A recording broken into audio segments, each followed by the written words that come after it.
Yung mga igsuon na medyo naputo lang ato ang live sa atong Facebook ngano ni tungod tingalig hinay ang wifi no tungod kay hinay ang wifi mo na nga maputol ang atong live. Okay mga igsuon, padayon kita niining paghisgot may tungod sa pagdagkot og kandila. Mga igsuon, do na ako'y basahon mga higala mahitungod unsay kahulugan niining atong pagdagkot og kandila. Niya kitay basahon mga igsuon, gikan kini sa usa ka matud pa dinhi sa Concordance of the Bible by Alexander Cruden sa pahina 52. Matud pa ni Alexander Cruden mga igsuon nga ang kahulugan sa kandila mao ang kahayag o grasya. Klaro kay mga igsuon nga kini si Alexander Cruden mga igsuon namihatag siya sa iyang pahayag dinhi sa Concordance to the Bible by Alexander Cruden pahina 52. Matud pa niya nga ang kahulugan sa kandila mao ang kahayag o grasya. Sa ato pa mga igsuon, dili day siya bati. Dili day siya bati ang kahulugan ni ining pagdagkot og kandila. No kay nagkahulugan man ni og grasya. Matud pa dinhi ang kahulugan sa pagdagkot og kandila, matud pa dinhi mao ang kahayag sa grasya. Mao kini ang gisgutan ni Alexander Cruden sa iyang Concordance of the Bible. Mao kana mga igsuon.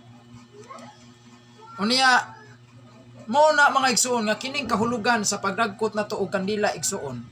Usa gyud kini siya ka biblikal base sa atong gihisgutan na paganina mga igsuon. Medyo naputo lang ta tungod sa kahinay sa atong wifi mga igala. Muna mga igsoon niya, usa sa kahulugan sa kanila mao ang kahayag ni Kristo. No kay naaman na sa Biblia. Sa Juan kapitulo 8 bersikulo 12, si Kristo mao ang kahayag sa kalibutan. Mao kana ang kahulugan usab sa kanila nganong magdagkot kita kanila kay ang kahayag day sa kanila mao nagsimbolo kana ni Hesukristo. Kay si Hesukristo mao ang kahayag sa kalibutan. Naana sa Juan 8:12 igsuon. Sa to pa dili dautan ang kahulugan sa maong kandila. No, dili siya bad og kahulugan.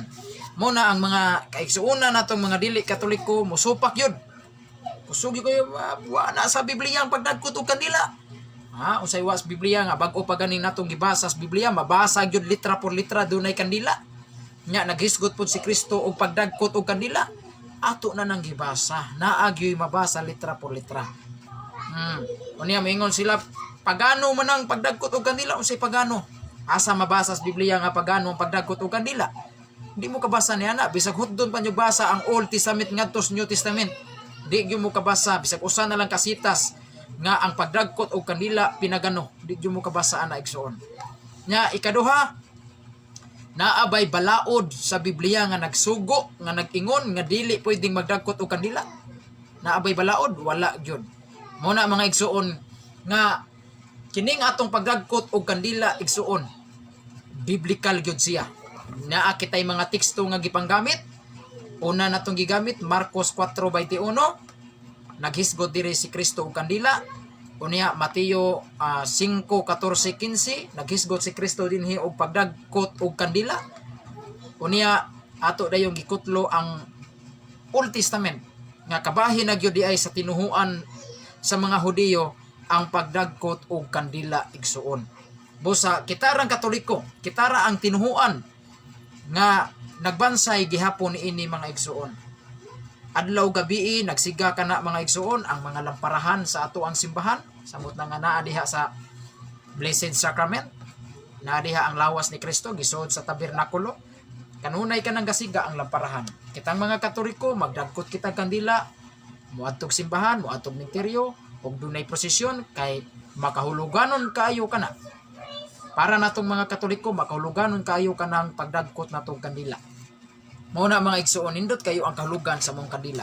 Unya napatay katapusang basahon mga igsuon kining nakasulat sa Salmo kapitulo 18 bersikulo 27. Atong basahon mga igsuon ang Salmo kapitulo 18 bersikulo 27. Unsa may atong mabasa dinhi igsuon sa Salmo 18:27. Sa Biblia jud niha sa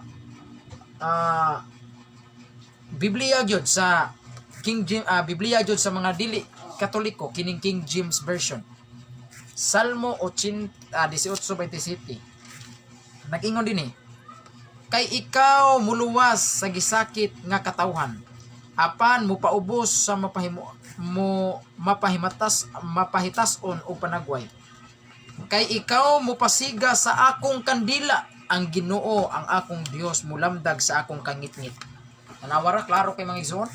Gihisgutan jud diri mga igsoon nga matud pa dinhi, kay ikaw mupasiga sa akong kandila, ang Ginoo nga akong Dios mulamdag sa akong kangitngit. Mismo si David mga igsoon naghisgot nga si David ang kahulugan sa kandila mga igsoon mao gyud di ay ang atong kinabuhi, ang atong kanlag mga igsoon.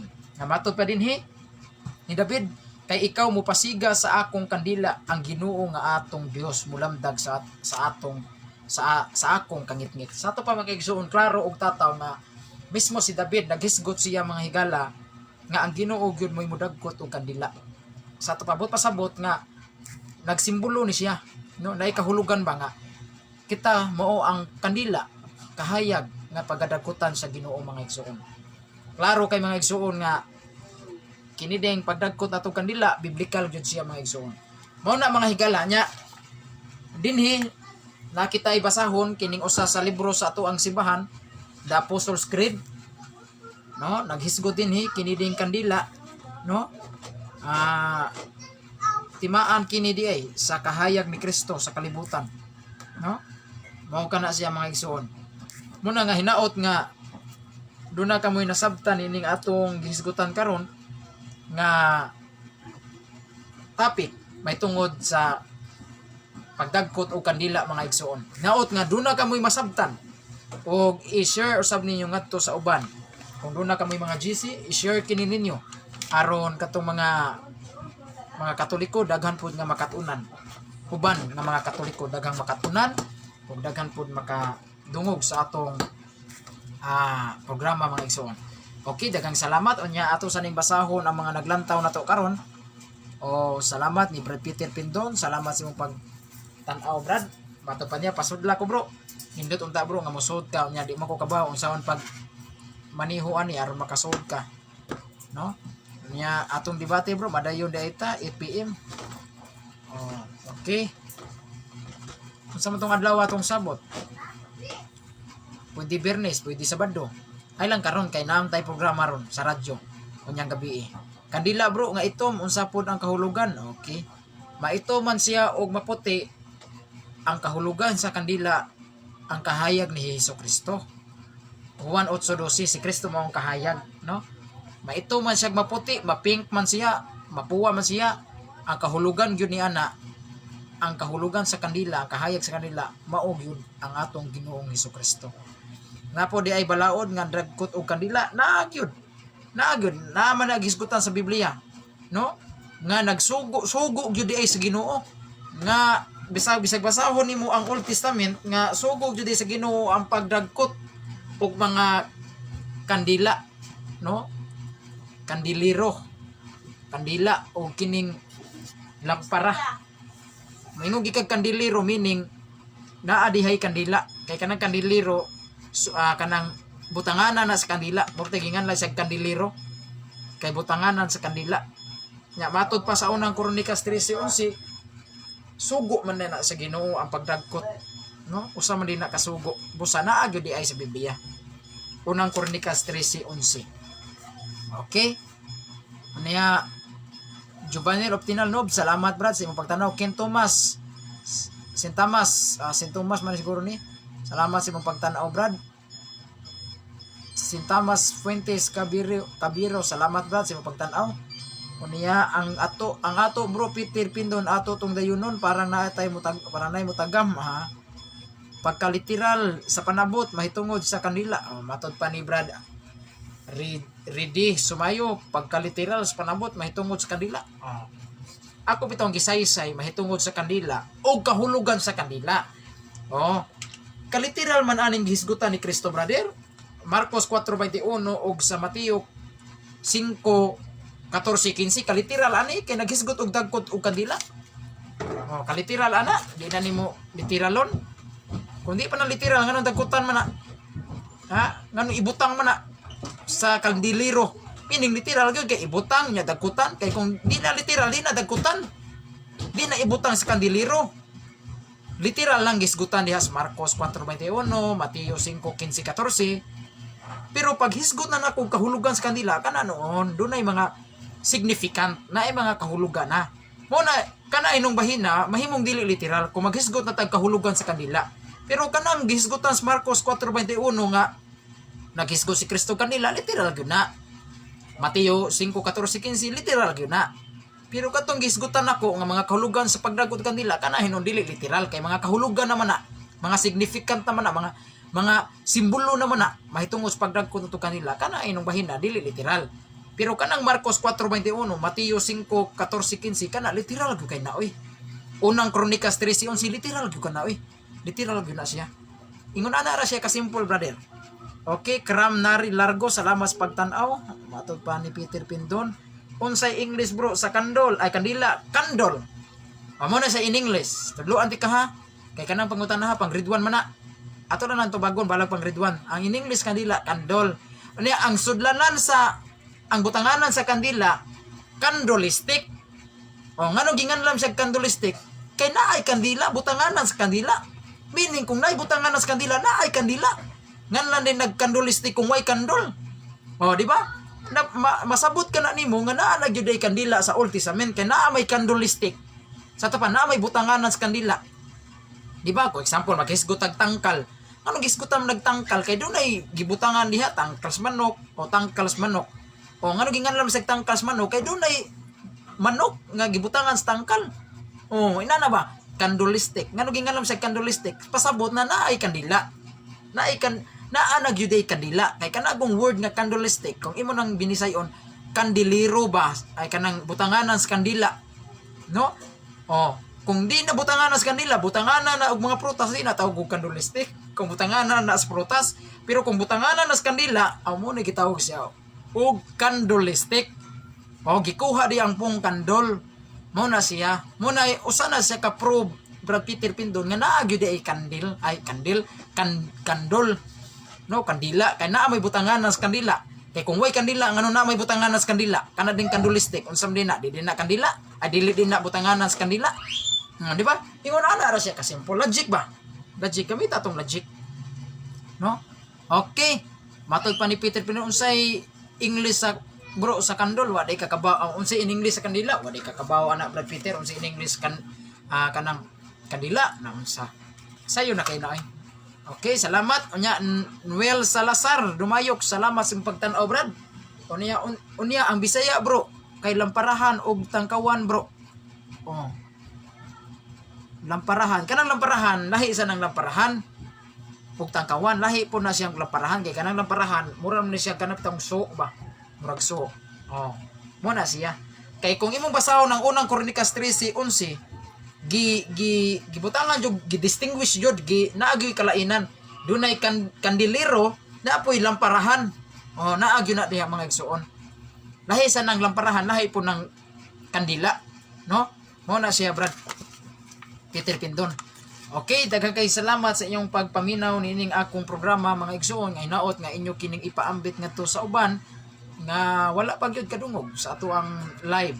Kung doon na mo mga GC i-share ninyo nya kung doon na mo mga kauban mga Katoliko nga nagkinahanglan need og mga need sa mga pagtulunan sa atong simbahan i-share ninyo akong live aron daghang makadungog. Daghang salamat mga igsoon inyong ubos nga alagad Brad Carlo Badinas manamilit kaninyo nining atong tulumanon ang katinawan sa pagtuong Katoliko. Sundi ko pohon nining akong mga live daghan pa kay kog mga live nga paghisgutan daghan pa kong mga tukion nga mga doktrina sa ato ang simbahan Katoliko nga kanunay giatake sa atong mga higalang mga protestante ato kanang tubagon base jud sa Biblia ug sa ato ang panudlo sa atong simbahan.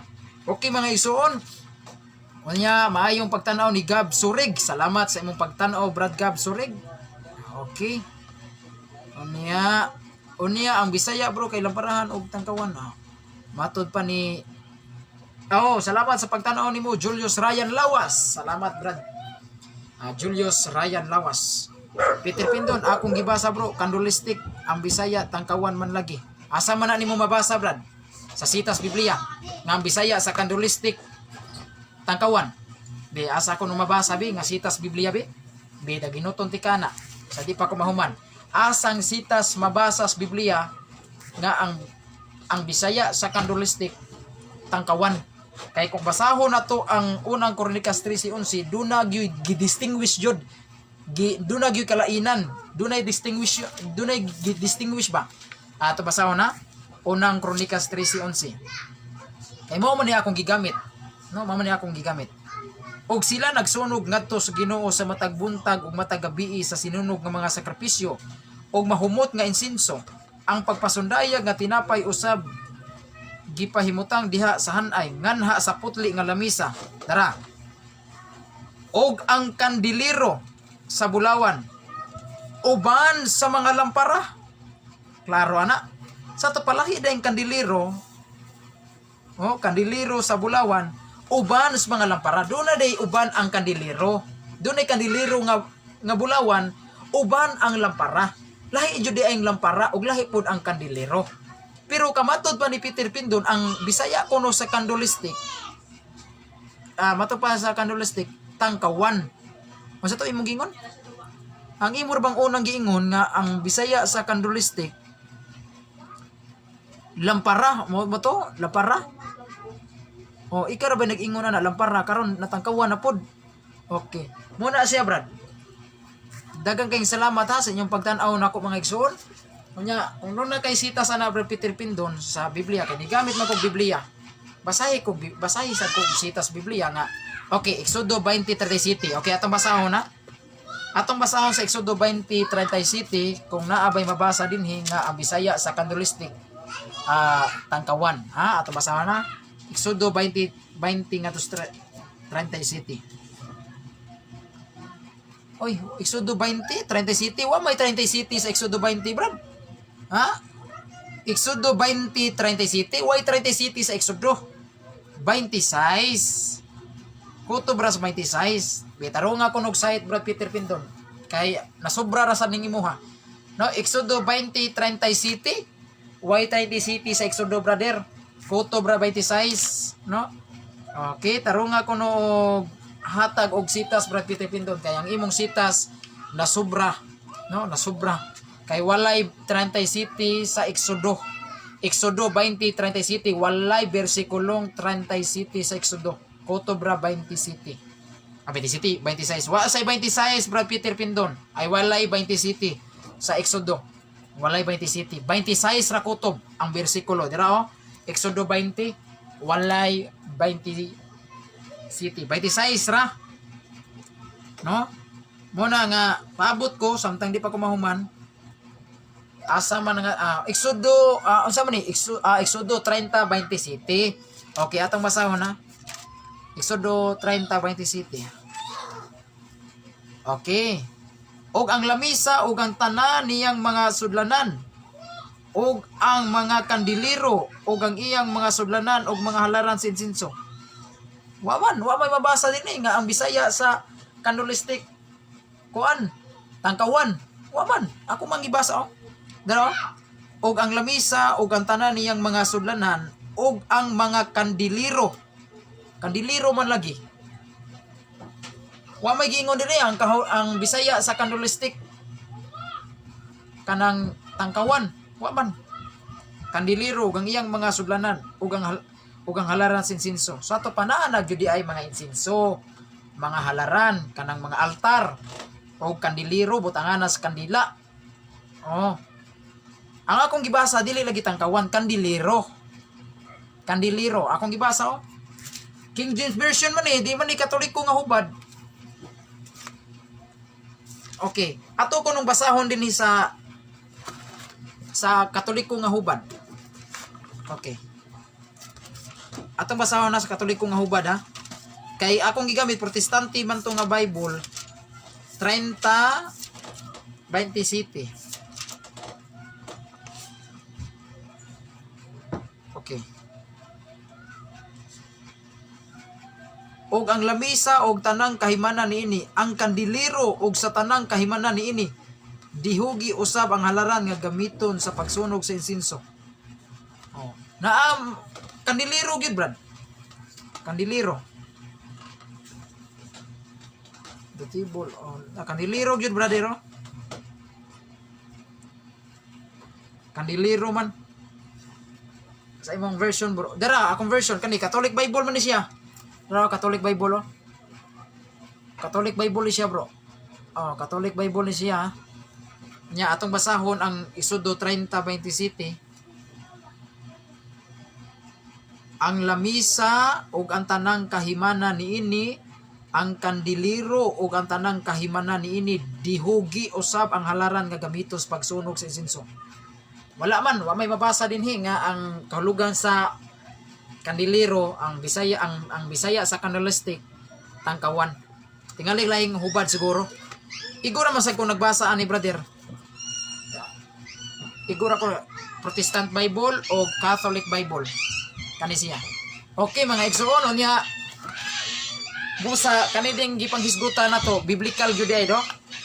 Doon na nay altar, halaran kay kanang halaran sa English na altar man na, altar. Insinso na nagyod og kandilero. Sa to pa sa tinuhuan gyud sa Judaismo, sa mga Hudiyo kaniadto sa Old Testament, kabahin na gyud na sa ilang tinuhuan ang paghalad og ang mga pag-insinso, pagbutang og altar og kandila. Mo na sa panahon usab ni Hesukristo, nausab kita na kitay altar, na kitay kandilero ug na kitay insinso. Mao ka nagigamit sa atong simbahan. Mao na mga igsoon. Okay, bugna version ko no. Bugna version o sige. Wala man koy bugna version din he.